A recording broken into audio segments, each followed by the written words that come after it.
I'm now really pleased to introduce Pauline Cole. Pauline has worked as Project Manager in the South Australian Department for Communities and Social Inclusion in their State Recovery Office for the past 5.5 years. The State Recovery Office has responsibility for building the state's capacity to recover following a disaster, and is also responsible for coordinating recovery processes after any disaster in the state. So their recovery processes vary quite considerably from our arrangements here in Victoria. Pauline developed the national guidelines for managing donated goods and also a small handbook called Keeping Safe in Emergencies, which was targeted at people with vulnerabilities in the communities. Pauline also supervised a project called People with Vulnerabilities in Disasters, which included a complete analysis of what was currently being offered to assist those people prior to and during disasters in South Australia, and tried to analyse and understand where the gaps were. And Pauline is going to talk about a new project that she's partway through to develop a statewide framework to address the needs of vulnerable people in emergencies. And that stems from the work that was found in the report. So welcome, Pauline.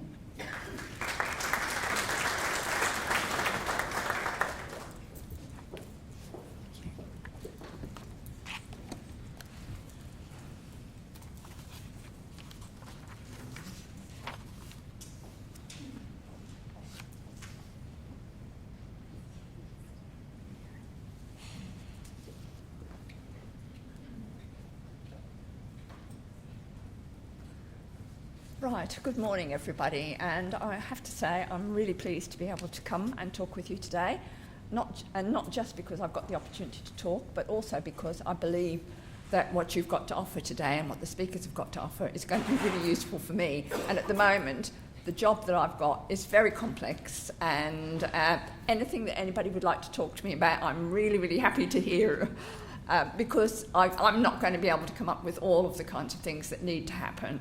And I'm constantly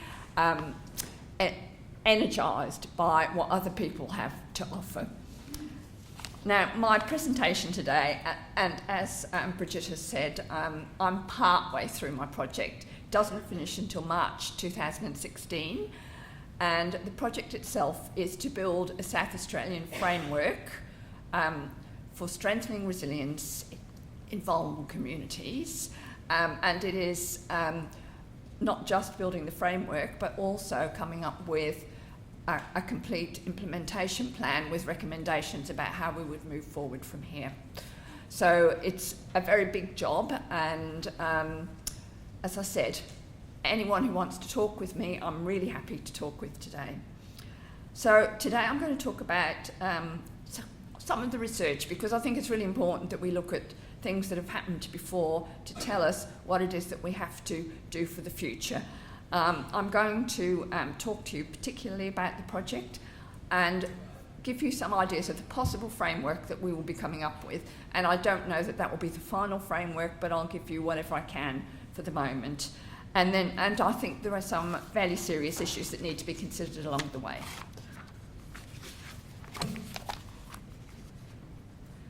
Okay, I think everybody here would be familiar with these statistics, which were the deaths that occurred during the 2009 bushfires in Victoria. What we have is 44% of those people who died fit into the category of those with vulnerabilities. But that doesn't include a whole range of people that I think should also be considered in the category of vulnerable. And that includes people with mental health issues, people who are socially and economically disadvantaged, and probably cold communities to an extent, not entirely, but to an extent, because people who cannot speak English very well don't do the necessary preparation, don't understand the issues in relation to emergencies, and may not even get the kinds of alerts that they need to get to look after themselves. But now I'm going to move away from Australia for a little while, because I want to talk about some of the things that have been happening around the world as well, because I think they're equally as important for us to be thinking about. So over half of the people who've died in tsunamis in Japan since about 2005, have been elderly, that is over 65, and we're talking about 23% of the population in Japan, as at 2009, was over 65. So we're talking about double, basically, the number of people, elderly people, have died who should have died, if it was the same as the rest of the population. So I take on board the comments that have already been made about it's very different for different sections of the community, and I think that's absolutely true. 66% of the 705 people who died in Hurricane Katrina were aged 60 plus, and that was then 15% of the population. Let me talk about some of the issues in relation to Katrina. There was a huge issue in terms of the homes, nursing homes, hospitals, anywhere that was working with people who had some kind of chronic illness or were suffering from age-related frailty, etc. In particular, I don't know if people are aware of this, but there was a hospital called Memorial Hospital in Los Angeles, and that particular hospital was completely surrounded by water. You can see it on this picture here. There was huge issues about actually evacuating people from the hospital. After the second day, they initially moved into emergency generators when the electricity went off. After the second day, though, their generators packed up, and so they were actually left with nothing. It was the middle of a very hot summer, and the temperatures in the building were 40 plus.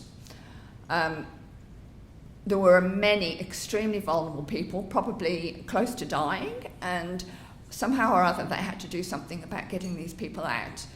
The only way they could get them out to start off with was by helicopter, and they had to move up to the top of the building, so they had to carry people up the stairs to get them out of the building. Later they brought in air boats to take people away. What we found, however, though, was some people just could not be rescued, and one of the things that happened in Memorial Hospital is that the nurses and the doctors that were left looking after these patients decided in the end that they would have to give people heavy doses of morphine so that they could pass away peacefully, rather than put them through the trauma of actually having to remove them from the hospital. Now, there was a lot of controversy about this at the time. However, it's something that I think we need to think about in relation to the future, because what has come from that in America is that there are now some directions around the fact that doctors and nurses should be given that kind of freedom to actually make the sorts of decisions, and the assumption made that they're made with the best will, that they're not made in any kind of negative way, so that in future people won't feel so anxious about the kinds of issues that they have to deal with. That did go to court, that particular case, but it didn't get anywhere. Nothing happened from it, so it kind of dissipated after about 12 months, I think. So nobody in the end was actually charged, even though there were, I think, 17 people who were actually found to have high doses, very high doses of morphine in their bodies. The other thing that happened, which stood out for me, was, and it's one that we don't normally think of in terms of vulnerability, is that one of the local prisons, the warders actually ran away and left the prisoners locked in their cells. The water came up to the chests of these prisoners in the cells. They were actually in those prison cells from the 28th of August until the 2nd of September without anybody coming to let them out. So they had no food, no water in that time, and quite a lot of them were actually almost submerged in water for that period of time. So the warders just totally abandoned their duties in relation to the prisoners. Let me jump back to the earthquake in Japan, which I haven't got on this list, but I think it's important that I also talk about it. So we'll go back to Japan again, and I've used these particular countries. I did my research throughout the countries that I felt had similar kinds of living standards to Australia, because I felt they were the ones that were most pertinent to us. In Japan, some of the devastated areas, 1 in 3 people were 65 plus. The age of elderly people is much, much higher in Japan, so the proportion of elderly people, than it is in most other countries in the world. Those who escaped the tsunami were vulnerable to cold, influenza, relocation, and mental and physical stress. Many had no access to medication or treatments. Persons aged 65 plus account for more than 90% of the growing number of earthquake-related deaths. So in the year that the earthquake and tsunami happened, there were, after these occurrences, there were 524 deaths in 241 hospitals.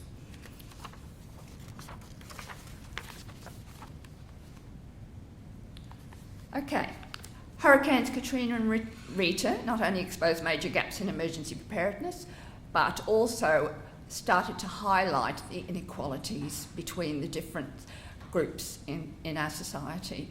And I was really pleased that was something that was talked about already, because I think most people do not necessarily see those who are socially and economically disadvantaged as being in the vulnerable category. But the reality is many of those people don't have transport, they can't get away, they don't have the money to go other places, they don't necessarily have the sort of networks that might be useful for them, and they have very little power to actually influence anything for change.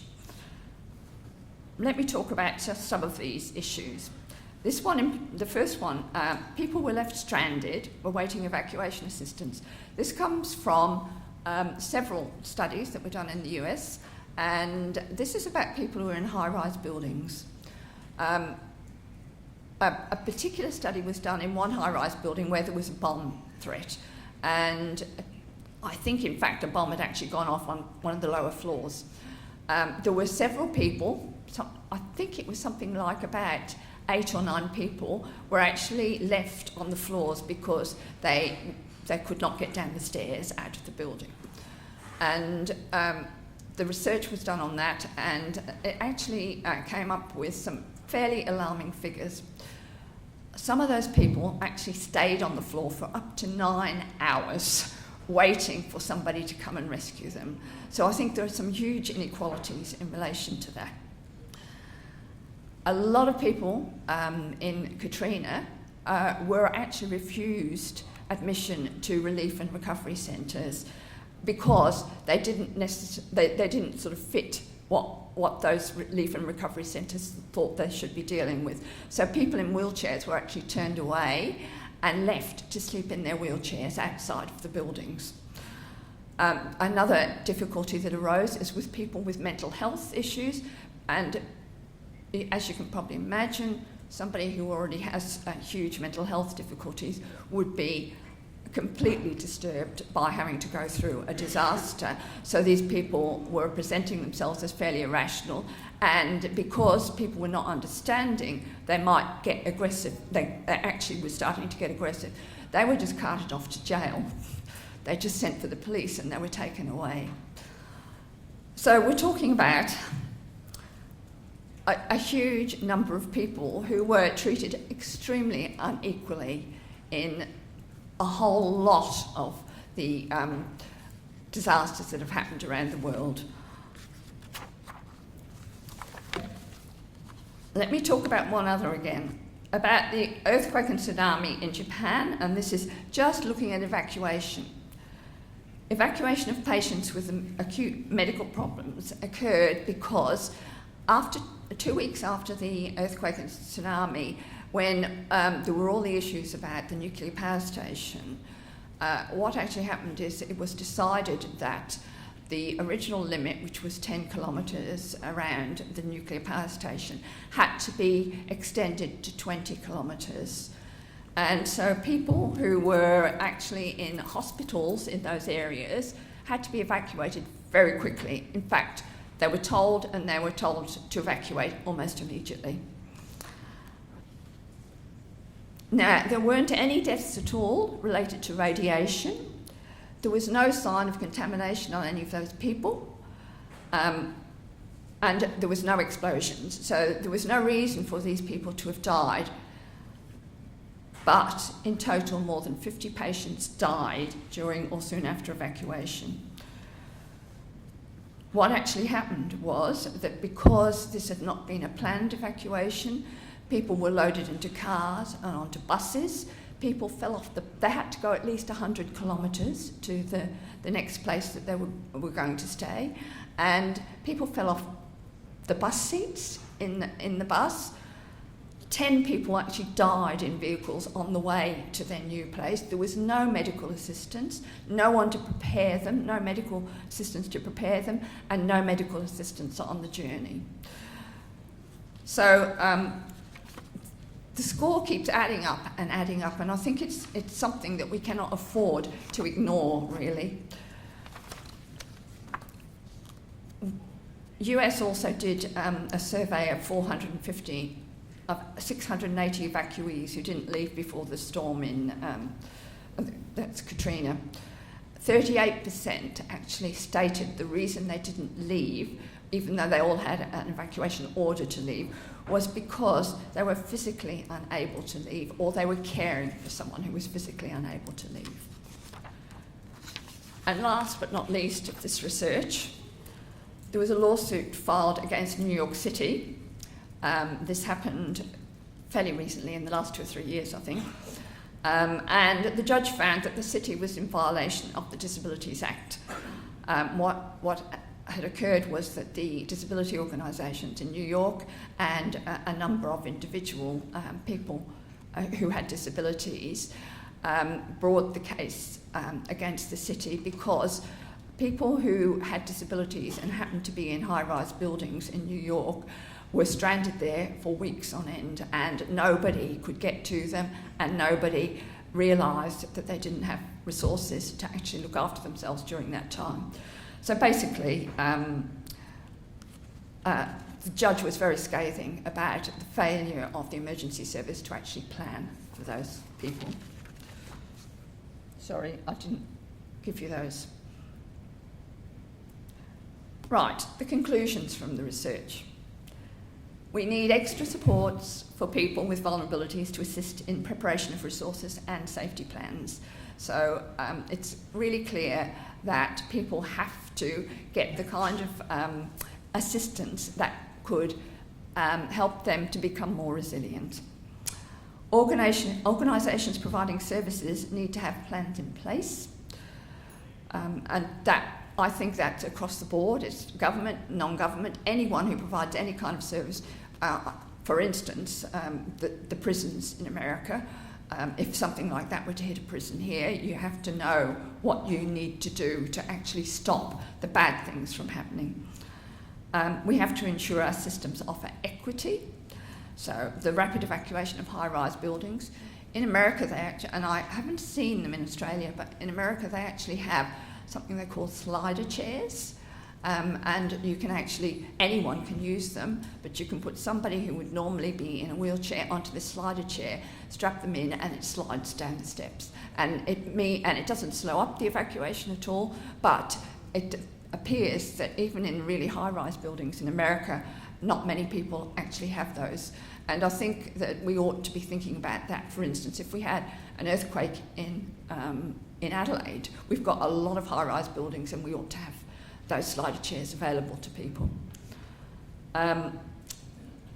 That we have to offer planning for all the different vulnerabilities, and I'm saying all the different ones because I think there are very different needs in those different communities, and consideration for those in the lower socio-economic group. Right, evacuation for any emergencies must be planned in advance and include needs of those who are least able to look after themselves. Now, let me tell you about the national strategy, although I'm sure you are all very familiar with this. The national strategy actually says that the intent is to strengthen resilience in individuals and communities, and the priorities for the immediate future, and these were endorsed by SCPEM before it became something else, and I can never remember the name for it, but that was the Standing Council on Police and Emergency Management. improving resilience of vulnerable sections of society, increased engagement with private and not-for-profit sector. So all the things that I've been hearing so far all fit beautifully. So given these priorities, in South Australia, what we have decided, where we're going with our strategy and our framework is that we need to engage the communities and the community service organisations, businesses, and all of those need to be involved in planning and helping people who have vulnerabilities. We need to find the most vulnerable, and I'm not necessarily talking now about find them and sticking them on registers. What we need to do is find them so we can send resources to them to actually help them to build their own plans so that they can develop some level of resilience. And obviously that's not going to happen for everybody, because some people will never be resilient no matter what kind of resource you put in. But we do need very much to find ways that those people can become more resilient by having people around them to assist. And what we are looking at really strongly is strengthening resilience rather than rescuing people.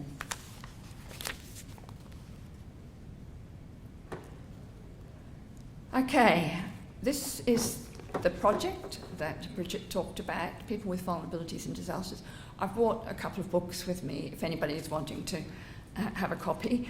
Basically what we did was we did both an internet scan, and we sent out surveys to practically every organisation we could think of in South Australia to try and find out what was actually made available to people to assist them through disasters. And we were concentrating in particular on people with age-related frailty, with people with disabilities, people who were non-English speaking. We wanted to do something around mental health, but in fact the time was not long enough for us to be able to do that, because the systems around mental health are much more difficult to actually get into and to work out things. Well, the project was 2012-13. We did that survey and we used ABS data. We've ended up with a whole lot of maps so that we know in every town and every council, we know how many vulnerable people that fit in those categories I've already talked about. We know all about that information. We then also developed an interactive map so that you could actually look at any town or any council area, and you could overlay with a whole range of different things. So you overlay it with the fire areas, you overlay it with the flood areas, and also, and I'm assuming that Victoria has similar problems here, the earthquake issues, because that is one that does loom a bit when you hear about Christchurch. What we've ended up with from all of that is we have a definition of vulnerability, and we have recommendations around the services, because basically what we found is the majority of services that would be being provided were around providing information to people around extreme heat. Now that was partly because of the 2009 summer, which I think hit this state as well, and we actually built a system in 2009. So we had actually done a huge amount of work in preparing the public for the next time round. We had no method for finding people. That came out really strongly. And we knew that even if we went to all of the kind of networks, the formal networks, that we would still miss out on those people who chose to be solitary and separated from other people. There was no central coordination of services and limited collaboration. That's partly because nobody had thought about it, I guess, in terms of the coordination. But the collaboration is that when an organisation actually decided that they wanted to do any work in this space, what they did was they would actually think of the sort of services they wanted to provide. Then they would go to maybe the CFS if it was about fire, maybe the SES if it was about flood, and they would talk with them, and together they would decide what they wanted to run in the way of a project. Now, what we ended up with is this kind of patchwork across the whole state of odd little things which nobody else knew about because they were not necessarily publicised. There was nowhere that they could be kept centrally in the state, and so that nobody knew that, and there were some really good things that were happening, like for instance ECH was, that's for elder care, was actually offering to relocate people on catastrophic fire days, and also offering to take them out, to evacuate them if there were a fire coming. But nobody else knew that that was happening at all, so there was no way of actually encouraging others to do similar things or to learn from the things that had already happened. There was no standard definition, but as I said, we found one. And we also felt that there needed to be somewhere in the state that was responsible, a single entity that was responsible for vulnerability. And one of the things we managed to do was to establish a subcommittee of our State Mitigation Advisory Group, and that committee is responsible now for developing the framework and for bringing together all of the different things that need to happen in terms of coordination. Right, so the aims of the actual project that I'm doing. I'm sorry it's taken me a long time to get here, but I think it's really important that we actually look at all of that stuff beforehand. So I'm building an all hazards framework for South Australia to improve resilience of people with vulnerabilities. And it's really clear that this is about building resilience, it's not about rescuing. Investigating, testing and evaluating strategies to try and see what will work. And this is where it gets really complicated, because those are the strategies that will go into the implementation plan. One of the things that I said when I was asked if I would do this particular project was, I said, look, I'm not going to write a bit of policy that sits on a shelf somewhere and nobody actually does anything about it. So you're going to have to give me the time and the money so that I can actually do an implementation plan as well. And that was agreed in the end, so that I was given that kind of money and support. What we are about to move into is looking at how we can engage the community services sector much better. We've actually have one of the senior people from SACOS on our project control group, so is intimately involved now with the project, and we're shortly going to be running a forum with the social services, community services organisations, and what we're going to use that forum for is to actually talk to them about what the needs are of their particular client group in preparation, in the actual disaster and for recovery after disaster. And we're also going to ask them if they can think of any solutions to that, because the biggest problem about developing resilience is that you can't just swoop in and save everybody. People have to know how to do that for themselves, and communities have to build that resilience for themselves. And the last thing is building an implementation plan. Right. I think the framework is going to look a little like this. I brought some copies of the Keeping Safe in Emergencies guide that we have, and I've put this here because this is all about preparedness. This is for South Australia.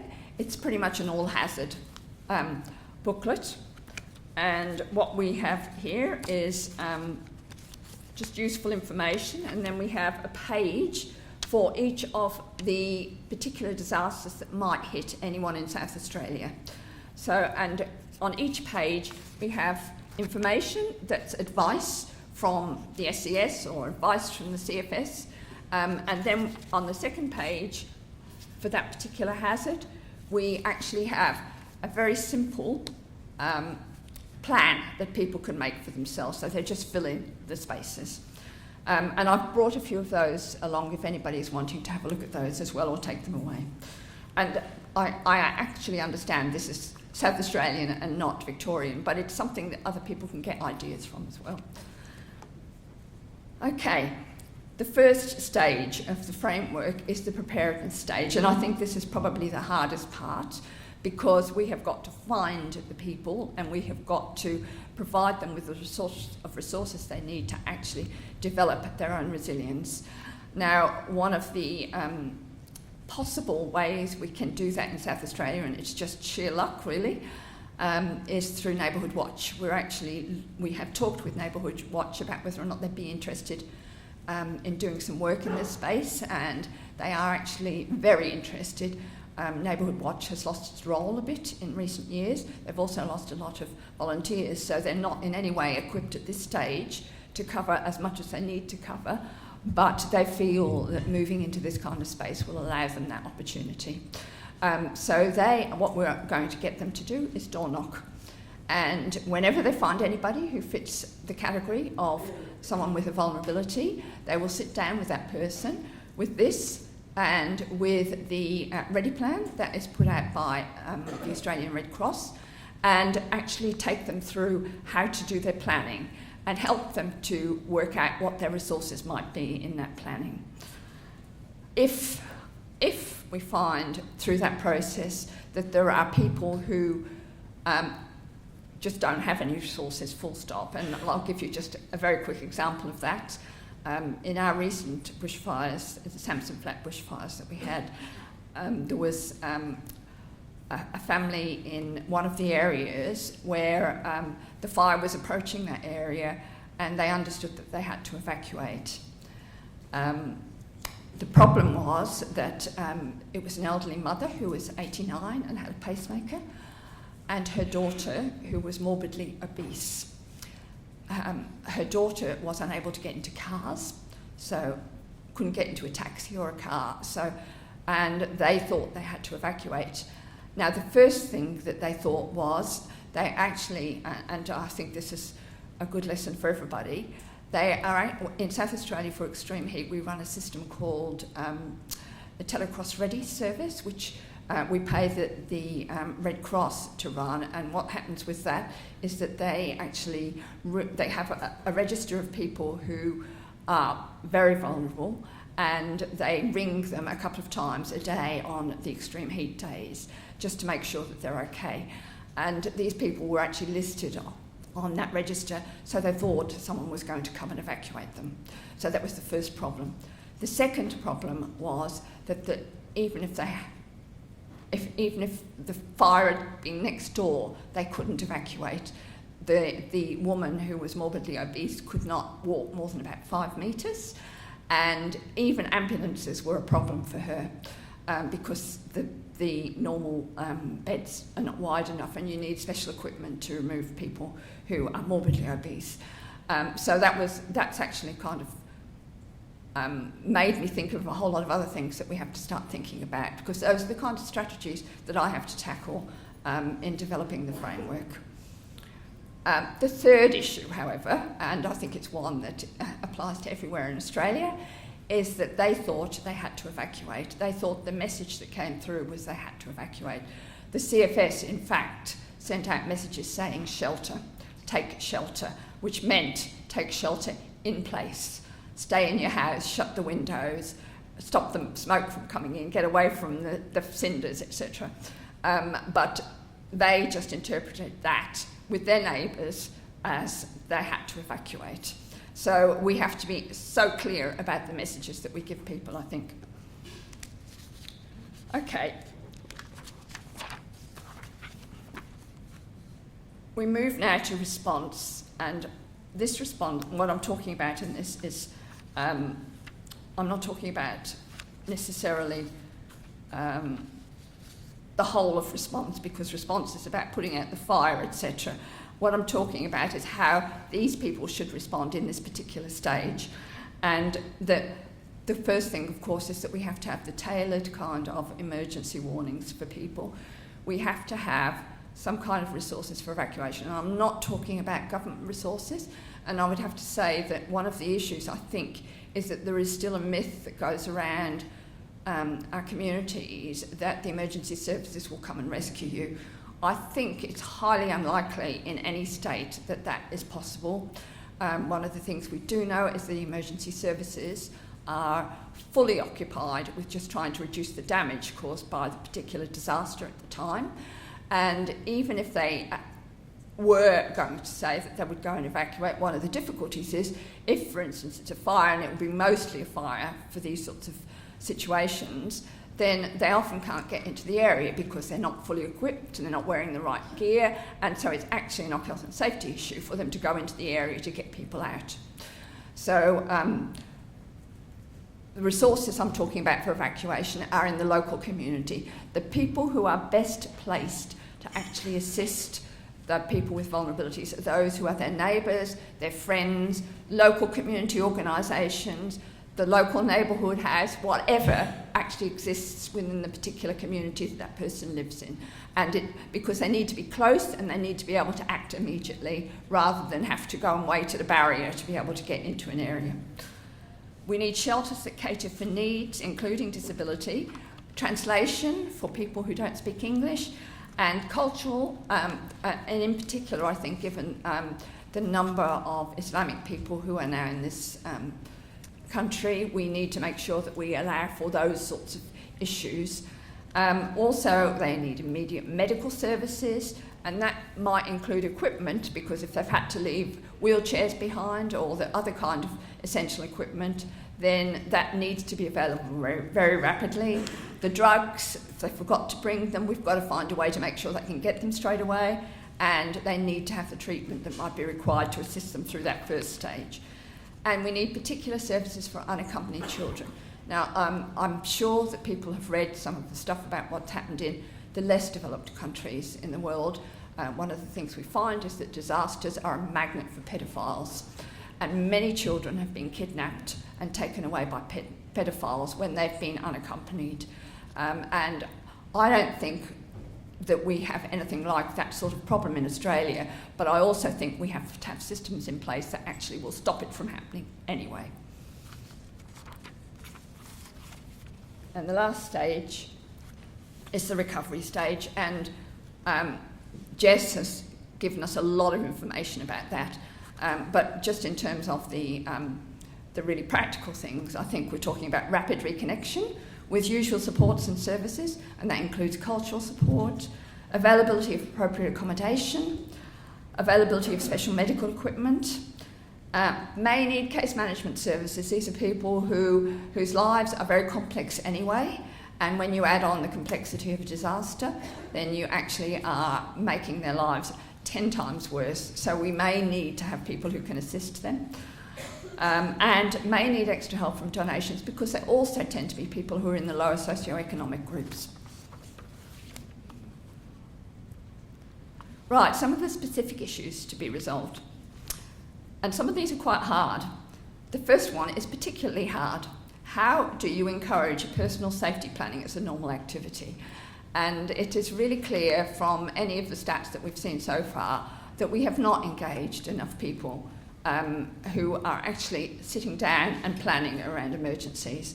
There's still a huge range of people who do not even, well, I'll give you an example. I actually went and talked to, in my department, we also look after domiciliary care, and we have a domiciliary care advisory committee, which is a committee that's made up of the client group from domiciliary care, and they actually provide information to the department to assist whatever services are being provided. I went along to talk to this group. There was about 15 of them around the table, and I said to them, okay, who here knows anything about emergency management? I think about 4 people out of the 15 put up their hands. I said, okay, so who knows about developing plans? Nobody in that group had actually thought about developing plans. And this is really interesting because CFS, SES, earthquake people, all of those areas are actually constantly giving that information out to the community, and for some reason it is not getting to the groups that we need it to get to, and we have to find ways to change that, and the only way I can see that we can do that is by the door knocking process that I've talked about. Coordination and collaboration across the sector has got to change. We do have to have some central way of actually seeing what's going on across the whole state, and we need to ensure that people are working with the appropriate other people to make sure it all happens. And I just wanted a last comment about registration. It's been decided fairly clearly in South Australia that we will not have a register, and the major reasons are ones I've already spoken about, that you cannot rely on emergency services to rescue people, and if people become reliant on the fact that they're going to be rescued, then they do not build their own resilience, and so they can be left sitting in a house waiting, like the couple that I talked about, waiting for somebody to come and get them, when in fact it was never going to happen. Okay, in terms of products from the project, we'll have a state framework. That will be, the first draft is going to be available by the end of July. We'll have a framework implementation plan, which will probably be completed or getting near to completed around November, December this year. I've created a vulnerability characteristics chart, and if anybody wants to see that, I can show it to you. I've brought one with me, where basically we've gone through every kind of characteristic we think makes somebody vulnerable. And what we've done is we've worked out what are the issues in relation to preparedness, what are the issues in relation to alerts, evacuation, and what are the issues in relation to recovery. And we've tried to back that up with the research that's been done, and what we're gradually populating that with is the strategies that we'll use for each of those areas. We will have a communication strategy, which will go with the state framework, and we are going to use some business continuity planning as part of this process. So what we're hoping is that if Katrina's here, I think she was going to be here. Hi, Katrina. Katrina from ACOS is developing some templates for community service organisations, and we know in South Australia, I don't know if that's the situation in Victoria, but in South Australia, not too many have robust business continuity plans, and the reality is that people who are responsible for providing services to people before disasters continue to be responsible during and after disasters. May not be able to get into areas when something serious is happening, but immediately the areas open up, they should be providing those things again. The project is funded to March 2016, and with any luck, I'll have it all done. So, do you have any questions, people?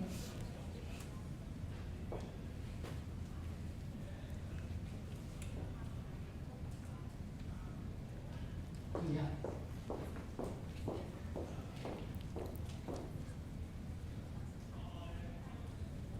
Congratulations, Pauline, on the amazing work that you're doing there. It's such a huge scope. It is a huge job, yes. I just wanted to ask you, you had one point on your list about supporting people to leave early. Yes.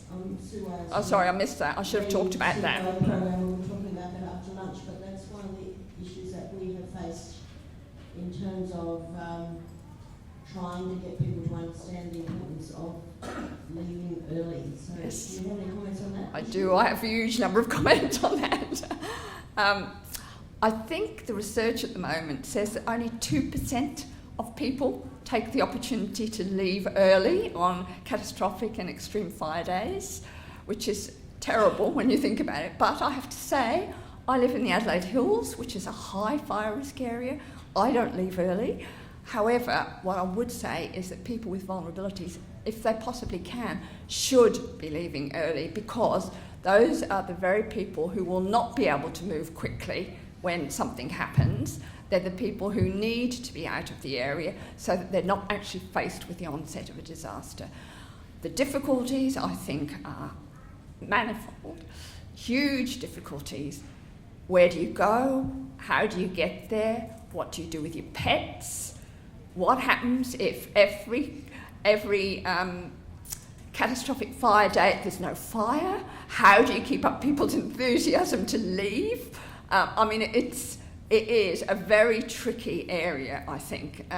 And I've talked with a number of people about what they do, and the people who do leave actually just drive around Adelaide because they don't know what else to do, particularly if they have animals. So they just maybe go down to the beach for a little while and they drive somewhere else and then they eventually go back home again. And I've done that a couple of times as well because we're not organised around that, and I think we actually have to put resources in place.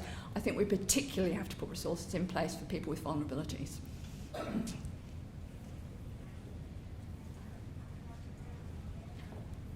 Any further questions?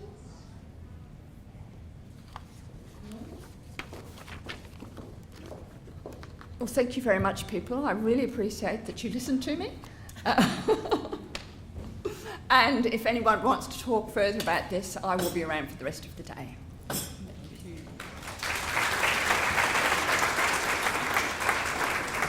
Thank you so much, Pauline.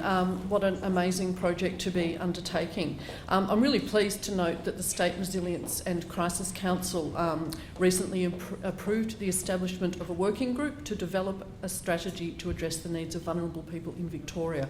So, separate from the vulnerable persons policy, the evacuation policy, really looking at the broader needs of vulnerable people. And I know that Pauline will be meeting with DHHS and that DHHS will be looking very closely at the work she's done to date, which looks incredibly comprehensive and really valuable. So that's fantastic.